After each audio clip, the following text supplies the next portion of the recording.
जिसका नाम है RBZ ज्वेलर्स करके। तो बेसिकली ये कंपनी करती क्या है, ये जो गोल्ड है उसकी डिजाइनिंग और मैन्युफैक्चरिंग में डील करती है। और ये B2B और B2C दोनों ही इसका बिजनेस मॉडल है। मेजॉरिटी ऑफ द इसका बिजनेस जो है वो B2B कैटेगरी में है, यानी गोल्ड को डिजाइन करेंगे, मैन्युफैक्चर करेंगे और जितने भी रिटेलर्स हैं गोल्ड के, उनको ये अपना माल बेचते हैं।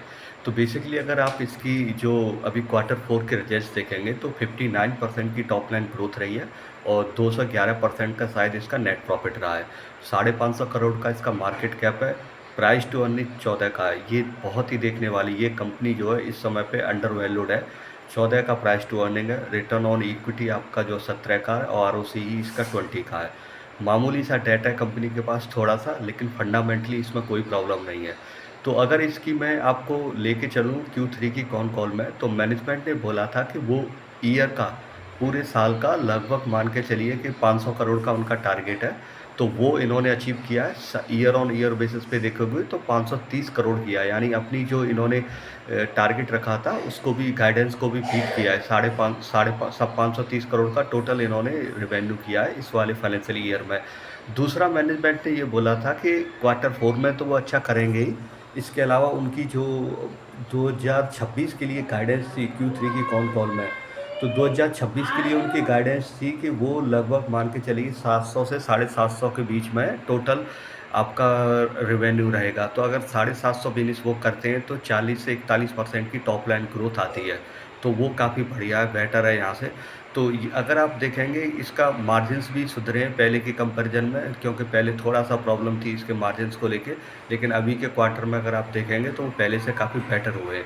तो एक ऐसी कंपनी है जो कि काफ़ी स्मॉल है और काफ़ी अंडर वैल्यूड भी है।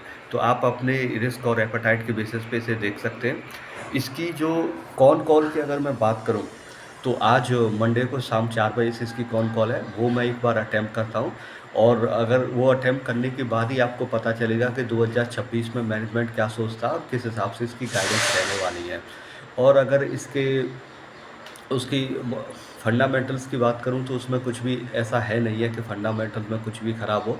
तो आप एक बार इसकी कॉन कॉल अटेम्प्ट कर लीजिए, तो उससे 2026 का जो एक तरीके से प्रॉपर, कहते हैं ना, फीडबैक आपके सामने रहेगा। प्रॉपर डिसीजन मेकिंग आप बना सकते हो उसी बेसिस पे। तो फिलहाल एक ऐसी कंपनी आपके सामने है जिसका साइज बहुत छोटा है और जो कि काफ़ी मतलब लो प्राइस टू अर्निंग पे अवेलेबल है, और उसकी जो ग्रोथ की स्टोरी है वो काफ़ी फैंटास्टिक है।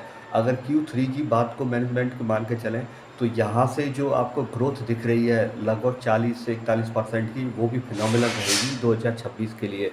दूसरा, अगर आप शेयर को देखेंगे तो अपने टॉप से लगभग 40% करेक्ट हो चुका है। शायद 240 का इसने टॉप बनाया था, तो वहाँ से भी लगभग 40% ये करेक्ट हो चुका है।